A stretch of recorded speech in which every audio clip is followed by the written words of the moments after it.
But all the politics aside, it is also important to understand what such memoirs mean, what are the rules that govern them, and what can we learn from this current controversy. We have top generals help us decode that. Joining us now on the show, we have Major General Yashmore.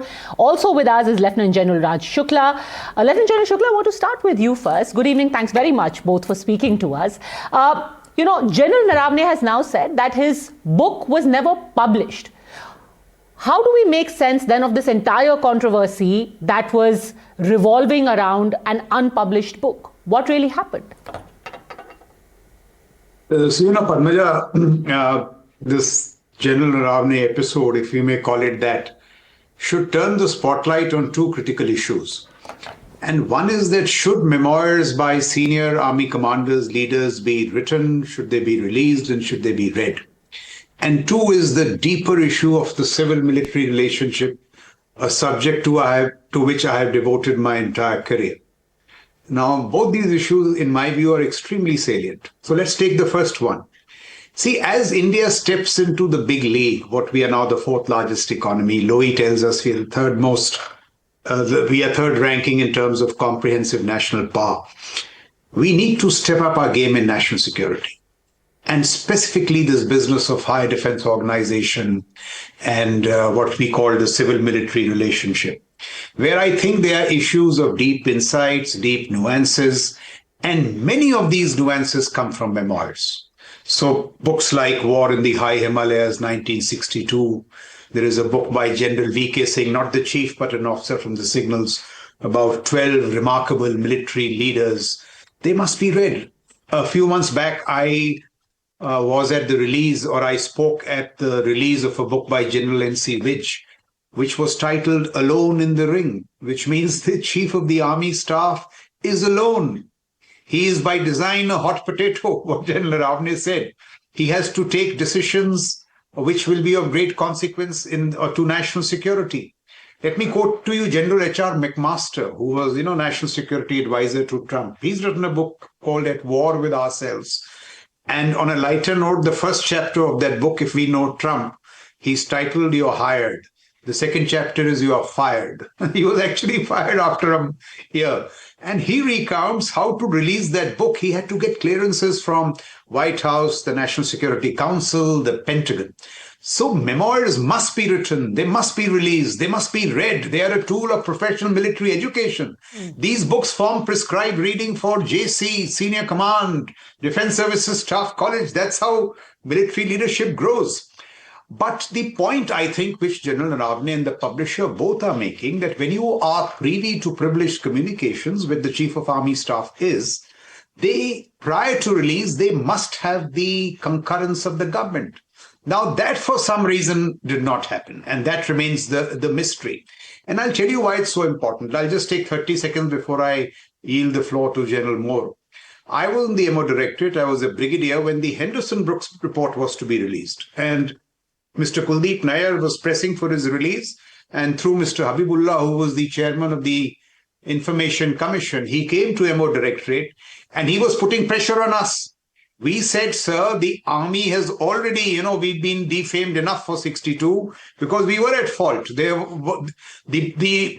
Henderson-Brooks report carries passages of corps commanders crying in ops rooms, chiefs being helpless. But we said there are larger issues of statecraft here, foreign policy, boundary disputes. Mr. Habibullah sat with that in a corner and after 1.5 hours said, we cannot release it. And it is very different from when we quote the United States. The United States fights distant wars, Vietnam. There are no intimate boundary disputes. In our case, it's very different. So the short point is General Naravane has the right to write his memoirs. They must be written. They must be released. Everybody gains, but they have to have clearance from the government because there are broader issues involved. With that, I'll yield the floor to General Moore and then, join conversation later. General Moore, do you think that this would have actually led to a healthy conversation on what lessons can be learned had we not got politics involved? That has left the water. I'll come to that after General Moore speaks. General. Exactly, Padmaja. And I think General Raj Shukla has cleared all the mist around this entire thing. Memoirs must be written, and they are not only for serving officers. There are large number of young people who wish to join the NDA, the IMA, the forces, young and otherwise also large number of people wish to they learn about the military. So memoirs of senior officers like General Naravane, how did he join NDA, his life as a young officer. I think 95% of the book is all about his life, and those must be read by young people across or even older people in India and abroad. So that point, there are two contentious issues in the book. One is, of course, this entire thing of higher defense management, decision making. And my take is, have we learned any lessons from Kargil? At least that time, we were honest enough to have a group of ministers. We went into deep analysis, border management, higher defense management. And that is a time when we recommended we must have integrated theater commands and CDS and, all these things came up post the deep analysis the military took along with the civil leadership and the bureaucracy on lessons learned in Kargil.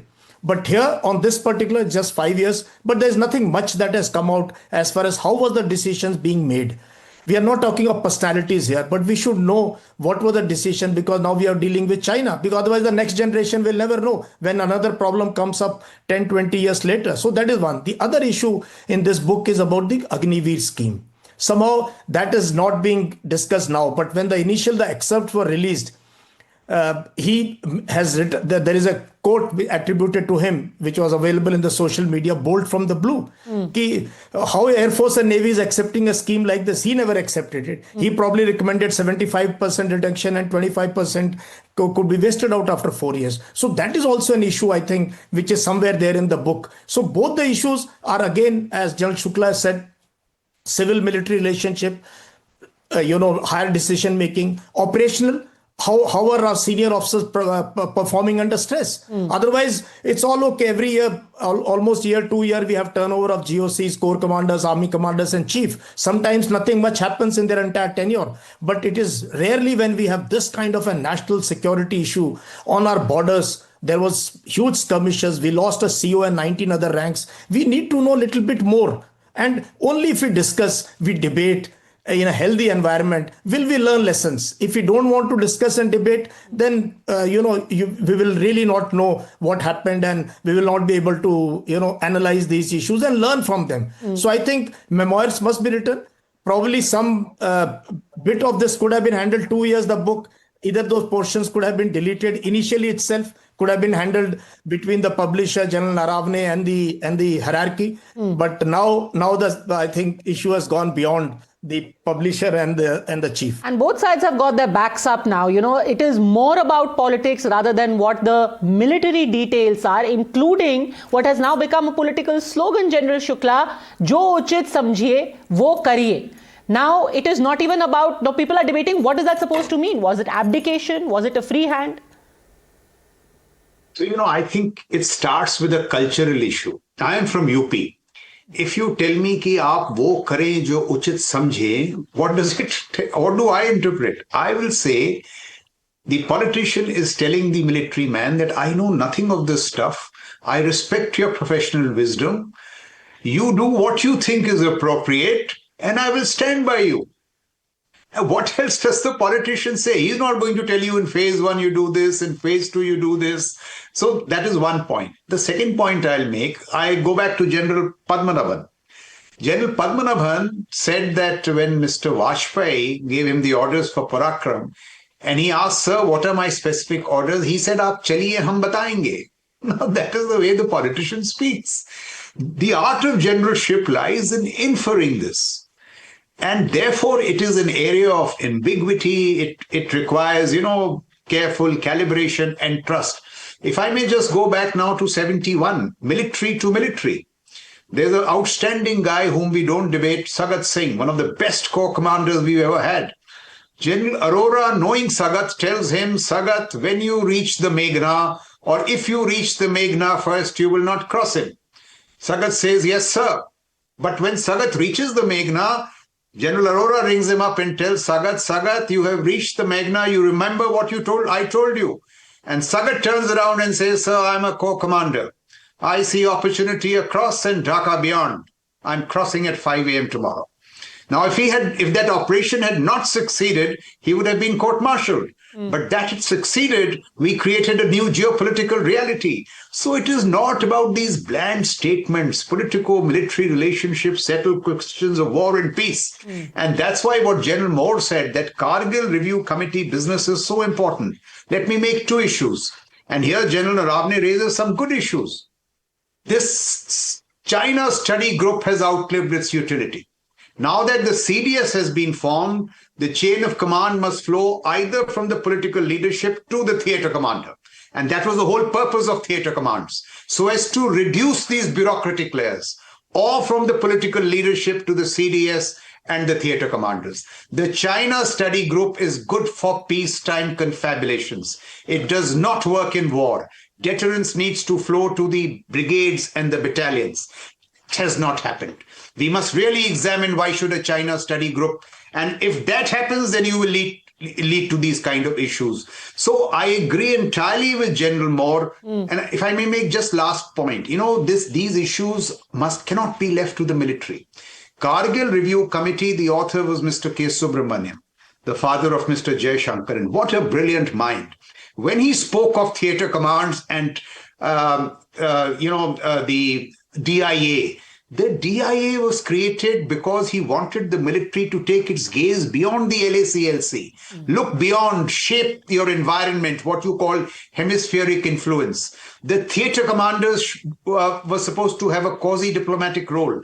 Look at instabilities in Myanmar and Bangladesh. We have reduced it to issues of air power. And as if it is all about that, that Bandar Bant between, sorry to use a Hindi, it does, not sorry, but that Hindi phrase reflects it pretty well. The distribution of vacancies between the three services. So I think both General Moore and I are making a point that these deep issues of high defense organization need to be debated by civilians. Padmaja, militaries have never reformed on their own. They need these civilian intellectualism to push them to reform. And I think those will be the lessons which we should carry from this, shall I say, unfortunate General Naravane episode. And which is why we need to move beyond the sloganeering that we are seeing so far. Yes, Jo uchit lage wo kariye, General Moore.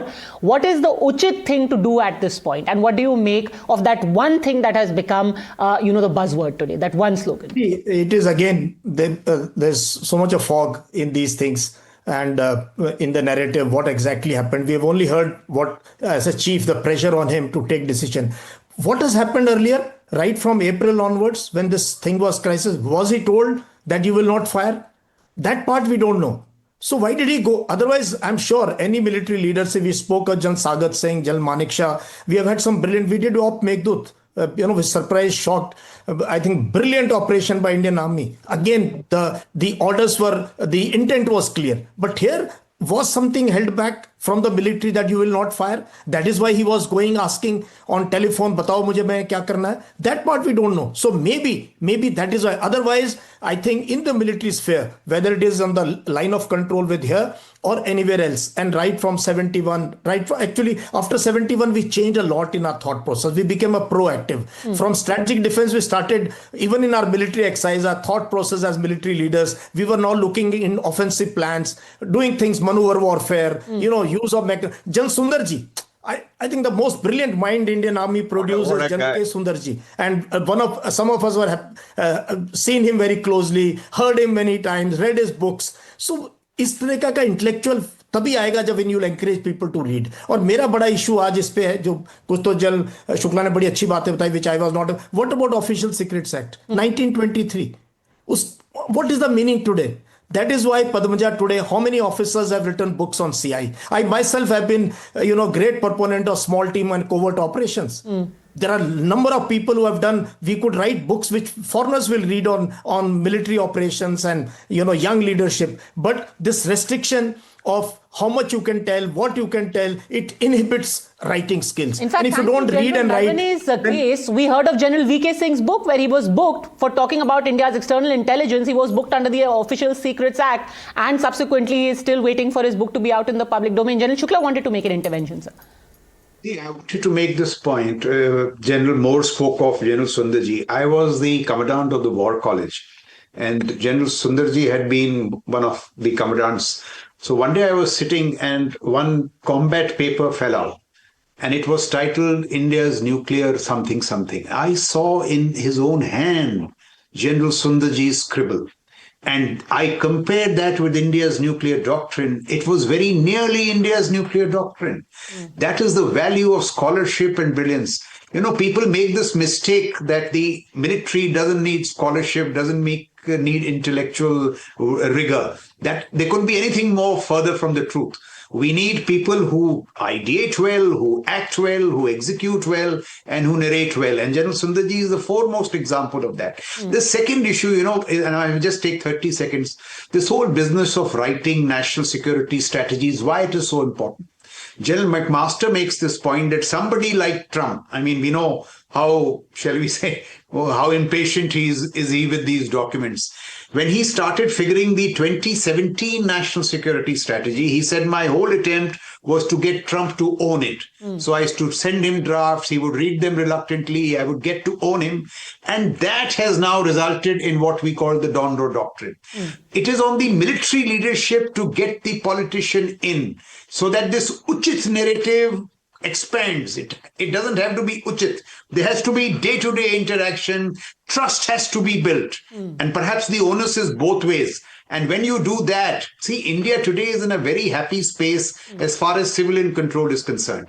I mean, nobody questions civilian control. You look at the crisis that China is in, a very deep crisis of generalship. Pakistan, of course, is a basket case. But from this happy space, can we go to a more productive civil-military relationship? If we do that, India will become this great power that we all, you know, aspirationally wish to be. I think that should be the central lesson from this episode of General Naravane. You know, here's hoping that in this ugly controversy that we've had, trust doesn't become a casualty, and at least we can walk away having learned the Uchit lessons, the real lessons. For your wisdom, thank you very much, General Shukla and General Moore, for having joined me. Thanks for watching. Thank you, Padmaja. Thank you very much, sir. Thank you.